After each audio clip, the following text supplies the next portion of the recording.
لیکن اس کے بعد ان کی تاریخ میں ایک دور وہ آیا جب حضرت مسیح علیہ السلام ان میں مبعوث کیے گئے۔ یہ 1400 سالہ تاریخ کا کلائمیکس ہے یہود کی۔ جب کتاب انہیں دی گئی تھی تورات حضرت موسیٰ کے ذریعے، وہ 1400 قبل مسیح کا واقعہ ہے۔ اس وقت سے لے کر اللہ کا وہ فضل ان پر ہوا کہ کوئی ایک لمحہ ایسا نہیں آیا 1400 برس میں کہ ان کے ہاں کوئی نہ کوئی نبی موجود نہ۔ یہ تار ٹوٹا ہی نہیں، 2 سے شروع ہوا، موسیٰ ہارون علیہ السلام، اور 1400 برس کے بعد پھر آخری 2 ہیں، عیسیٰ اور یحییٰ علیہ السلام، یوں سمجھ لیجئے۔ اور اس کے درمیان یہ تار ہے، اور اس تار میں کوئی ایک لمحہ ایسا نہیں آیا کہ کوئی نبی موجود ہو۔ اس میں اتار چڑھاؤ بہت سے آئے ہیں، اس کا وہ میرا موضوع نہیں ہے اس وقت۔ قبل مسیح کی تاریخ جو ہے وہ میرا موضوع نہیں ہے۔ قرآن مجید میں سورہ بنی اسرائیل کے پہلے رکوع میں اس کا تذکرہ موجود ہے۔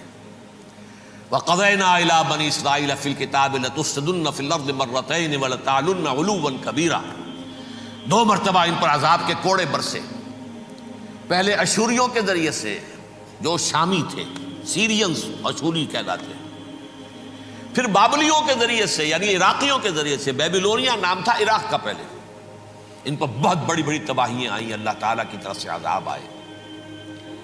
ہو یشعیاہ ہو، زکریا ہو، یہ سب نبی ہیں، یحییٰ نبی ہے، رسول نہیں ہے۔ لہذا وہ شہید کر حکومت اس وقت رومیوں کی تھی حکومت، لیکن انہوں نے انہیں آٹونومی دے رکھی تھی، اپنے مذہبی معاملات تم خود طے کر سکتے ہو۔ تو کائفاس جو اس وقت کا ان کا ہیڈ ربائی تھا سب سے بڑا، اس کی عدالت نے فیصلہ کیا مسیح کو سولی چڑھا دیا جائے۔ پائلیٹس پونٹس، اس کے پاس ان کی ازداش پہنچ گئی، یہ ہمارا مجرم ہے مذہبی، یہ مرتد ہے، یہ کافر ہے، یہ جادوگر ہے، یہ واجب القتل ہے، اسے قتل کرو، سولی چڑھا دو۔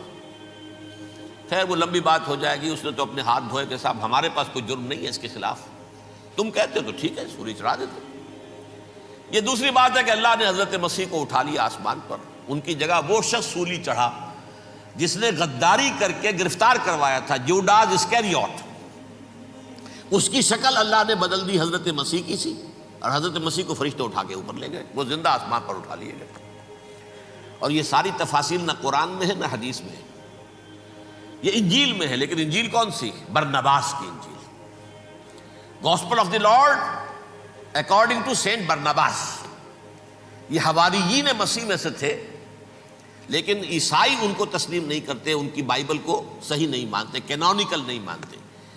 100 انجیلیں تھیں، 104 تھیں، جن میں سے 4 چنی ہیں انہوں نے، یہ متی اور جان اور مرقس مارکس، یہ ہے، تو یہ 4 انجیلیں ہیں، انہوں نے تسلیم کیے کہ یہ کینونیکلز ہیں، یہ تو ہیں حقیقی، باقی جو ہیں 100 اس کو وہ تسلیم نہیں کرتے۔ ان میں سے ایک ہے یہ برنباس، اس میں یہ تفصیل ہے کہ اللہ تعالیٰ نے اس شخص کی، جیوڈاس کی، یہودا جیوڈاس اس کو انگریزی میں کہتے ہیں، اس کی شکل بدل دی حضرت مسیح کی سی، وہ گرفتار ہوا، وہ سولی چڑھا۔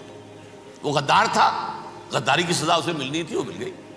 حضرت مسیح کو فرشتے 4 اٹھ رہے ہیں، جس کوٹھڑی میں حضرت مسیح مقیم تھے، ایک باغ کے اندر روپوش تھے، اس کی چھت پھٹی ہے، 4 فرشتے آئے ہیں، حضرت مسیح کو اٹھا کر لے گئے ہیں، چھت برابر ہو گئی ہے، اس کے بعد وہ شخص پکڑا گیا۔ بہرحال حضرت مسیح کو اللہ نے اٹھا لیا آسمان۔ لیکن وہ دن ہے کہ اس قوم کو اب مغضوب علیہم قرار دے دیا گیا۔ نوٹ کر لیجئے، اصل میں تو ہونا یہ چاہیے تھا کہ رسول کی جان کے در پہ جب کوئی امت ہو جاتی تھی تو اللہ کا قاعدہ یہ تھا کہ اس امت کو نسیہ منسیہ کر دیا جائے۔ حضرت نوح کی قوم کو ختم کیا یا نہیں؟ حضرت ہود کی نگاہوں کے سامنے قوم عاد برباد کی گئی یا نہیں؟ حضرت صالح کی نگاہوں کے سامنے قوم سمود برباد ہوئی؟ یہ اللہ کا قاعدہ رہا۔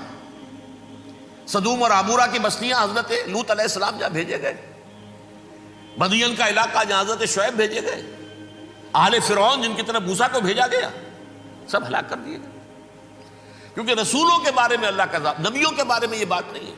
نبی آیا، اس نے دعوت دی، جس نے مان لیا اچھا کیا، اپنے لیے اچھا کیا، نہیں مانا اس کی اپنی جو ہے عاقبت برباد ہو گئی۔ دنیا میں کوئی فیصلہ اس کا نہیں ہوتا، لیکن رسولوں کا معاملہ یہ ہوتا ہے کہ دنیا میں وہ اللہ کی عدالت بن کر آتے ہیں. مانو گے تو بچو گے، نہیں مانو گے ہلاک ہو جاؤ. تو اس اعتبار سے وہ مستحق تو ہو چکے تھے اس کے کہ انہیں ہلاک کر دیا جائے. اب اللہ کی کوئی خصوصی مشیت ہے، اس میں کیا حکمت ہے؟ وہ ہے ایک حکمت، میں بعد میں اگر وقت ہوا تو بتاؤں گا.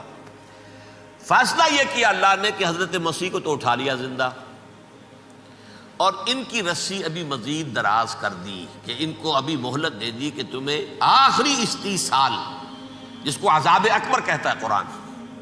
سورہ سجدہ جو حضور ہر جمعے کی پہلی رکعت میں فجر میں پڑھتے تھے، وَلَنُذِيقَنَّهُم مِّنَ الْعَذَابِ الْأَدْنَىٰ دُونَ الْعَذَابِ الْأَكْبَرِ لَعَلَّهُمْ يَرْجِعُونَ. چھوٹے چھوٹے عذاب اور ایک بڑا عذاب، جبکہ قوم بالکل برباد، نسیم منسیہ کأن لم یغنوا فیہا، ایسے ہو جائیں جیسے کوئی تھے ہی نہیں آبادیاں. لا یرا الا مساکنہم، اب ان کے مسکن نظر آتے، مکین نظر نہیں آتے. یہ عذاب اکبر جو ہے وہ ان پر نہیں آیا، حالانکہ وہ مستحق ہو گئے تھے اسی وقت. اس کو یوں سمجھیے کہ کسی شخص کو پھانسی کا حکم تو ہو جائے، ایگزیکیوشن نہیں ہوتا ہے. کئی سال گزر جاتے ہیں پڑے ہوئے، اور معاملات جو ہیں وہ چلتے رہتے ہیں. یہ معاملہ ہوا اس کے ساتھ، ورنہ یہ مستحق ہو چکے تھے آخری بربادی تباہی کے، عذاب استیصال، جڑ سے کاٹ دینے والا عذاب. وہ آ سکتا تھا ان پر اسی وقت، لیکن اللہ نے ان کی مہلت دراز کی ہے. لیکن اس کے بعد اللہ نے ان کو ایک اور موقع دیا. 600 برس بعد حضرت مسیح کے، محمد الرسول اللہ، محمد کی تصدیق کرو صلی اللہ علیہ وسلم، دامن محمدی میں آ جاؤ، اب بھی ہم تمہارے گناہ بخش دیں. لیکن نہیں، اس قوم نے حضرت محمد صلی اللہ علیہ وسلم کی دشمنی کی کمر کس لی. اور اب یوں سمجھیے اس تاریخ سے لے کر آج تک یہ گٹھ جوڑ ہے. ظاہر بات ہے کہ ابلیس کا بھی اصل دشمن اب کون ہے، یا ہدف کون ہے، ٹارگٹ کون ہے؟ جنہوں نے محمد کو نہیں مانا صلی اللہ، وہ تو ہے ہی جہنمی، ان پر کوئی اور محنت کرنے کی ضرورت کیا ہے؟ سمجھ گئے میری بات؟ حضور کی بعثت کے بعد جنہیں حضور کو رد کر دیا، ان پر ایمان نہیں لائے، وہ کون ہے؟ کافر، وہ جہنمی ہے ہی ہے.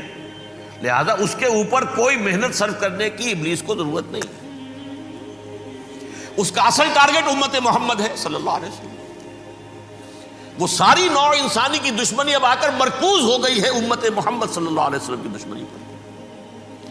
اور اسی طرح یہود کا معاملہ، اگرچہ ویسے پوری نوع انسانی کے دشمن ہیں، انہیں حیوان سمجھتے، ان کی جان مال اپنے لیے مباح سمجھتے ہیں، جس طرح چاہیں لوٹے کھسوٹے کھائیں پیے ہی نہیں. لیکن اب ان کی بھی دشمنی کا سب سے بڑا مرکز امت محمد. کیوں؟ وہی تکبر اور حسد، وہی بیماریاں. انہیں تکبر یہ ہو گیا تھا کہ 2000 سال سے یہ نبوت ہماری میراث، ہماری جاگیر. بنو اسرائیل کے اندر سینکڑوں نبی آئے، 3 کتابیں اللہ نے ہمیں عطا کی. یہ کہاں سے آ گیا محمد صلی اللہ علیہ وسلم؟ معاذ اللہ ثم معاذ اللہ. یہ امیین میں سے، یہ جنٹائلز میں سے، یہ گوئنز میں سے، یہ حقیر ان پڑھ. کہاں ہم، کہاں یہ نہیں تسلیم کریں گے. حالانکہ قرآن کہتا ہے یعرفونہ کما یعرفون ابناہم. ان کے علماء ایسے پہچانتے تھے حضور کو جیسے اپنے بیٹوں کو پہچانتے ہیں کہ یہ آخری نبی ہے. لیکن تکبر اور حسد کی آگ میں جل اٹھے. اب ان کے بھی دشمنی کس سے ہے؟ محمد اور امت محمد صلی اللہ علیہ وسلم. یہ گٹھ جوڑ ہے. اب دیکھیے، یہ ہے میری گفتگو کا اب تک کی گفتگو کا حاصل، یہ گٹھ جوڑ. ایک غیر مرئی دنیا، انویزیبل دنیا کا ابلیس لعین اور جنات میں سے اس کے لشکری فوج. انسانوں میں سے ویسے تو اور بھی بہت جگہ اس کے ایجنٹ ہیں، مسلمانوں میں بھی ہے، لیکن بحیثیت قوم، بحیثیت مجموعی، ایک پوری قوم، ایک پوری نسل جو ہے اس کے ساتھ گٹھ جوڑ ہے. ان دونوں کی گٹھ جوڑی کے ساتھ یہ دشمن دون ہیں انسانیت کے. پہلا دشمن ابلیس لعین، عزازیل لعین، اور دوسرے دشمن یہود ملعون. صلی اللہ علی محمد صلی اللہ